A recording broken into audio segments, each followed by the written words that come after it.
بسم اللہ الرحمن الرحیم۔ السلام علیکم سامعین، سن رائزز میں خوش آمدید۔ کیسے ہیں آپ سب؟ مجھے امید ہے اللہ کے فضل و کرم سے بالکل ٹھیک ہوں گے۔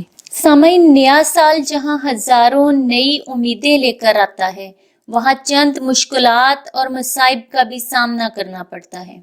جیسے 2020 میں کرونا وائرس نے زندگیوں کو تباہ کر دیا۔ دنیا کا کوئی ملک ایسا نہیں جو اس جان لیوا وائرس سے بچ سکا ہو، مگر اب چونکہ 2020 اپنے اختتام کو پہنچ گیا اور 2021 شروع ہو گیا، جس سے ہر شخص کی بہت سی امیدیں جڑی ہوئی ہیں اور سب یہی چاہتے ہیں کہ 2021 ڈھیروں خوشیاں لے کر آئے۔ لیکن بلغاریہ کی مشہور نجومی خاتون انجہانی بابا وانگا، جو دنیا بھر میں اپنی مختلف پیش گوئیوں کی وجہ سے جانی جاتی ہیں، انہوں نے 2021 کے حوالے سے کچھ پیش گوئیاں کی ہیں۔ سامعین، بابا وانگا کے مطابق 2021 میں دنیا میں مصائب اور حادثات بہت بڑھ جائیں گے۔ ایسا نظر آ رہا ہے کہ دنیا کو دکھوں کا سامنا ہوگا، جس سے لوگوں میں ڈر و خوف مزید پھیلے گا۔ سامعین، اسی نجومی کے پیش گوئی کے مطابق ایک خطرناک اژدہا پوری انسانیت کو اپنی لپیٹ میں لے گا، جس کو تجزیہ نگار چینی معیشت کے پھیلاؤ سے تشبیہ دے رہے ہیں۔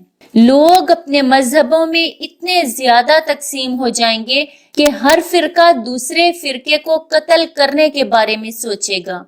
روس کے صدر کو قتل کرنے کی کوشش کی جائے گی۔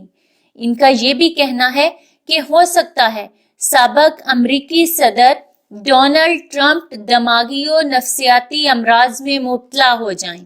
واضح رہے کہ بلغاریہ کی یہ نجومی نابینا خاتون نے 2021 سے متعلق ایک خوشخبری بھی سنائی ہے کہ آنے والے اس سال میں کینسر کے مرض کی دوا بھی تیار کر لی جائے گی اور سورج کی روشنی سے توانائی کے مزید ذرائع تیار کیے جائیں گے۔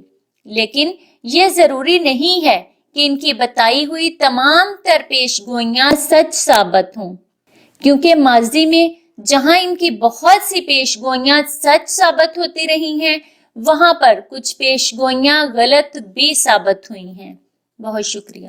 سامعین، سن رائزز پر ایسی ہی مزید معلوماتی ویڈیوز دیکھنے کے لیے ہمارا چینل سن رائزز سبسکرائب کریں اور ساتھ دیے گئے بیل آئیکن کو پریس کر لیں تاکہ سن رائزز پر اپلوڈ کی جانے والی ہر نئی ویڈیو کا نوٹیفیکیشن سب سے پہلے آپ کو مل سکے۔ سامعین، ویڈیو لائک اور زیادہ سے زیادہ شیئر کریں۔ کمنٹ باکس میں اپنے رائے کا اظہار کرنا نہ بھولیں۔ اگلی ویڈیو تک کے لیے اجازت دیجیے۔ بہت شکریہ۔ اللہ حافظ۔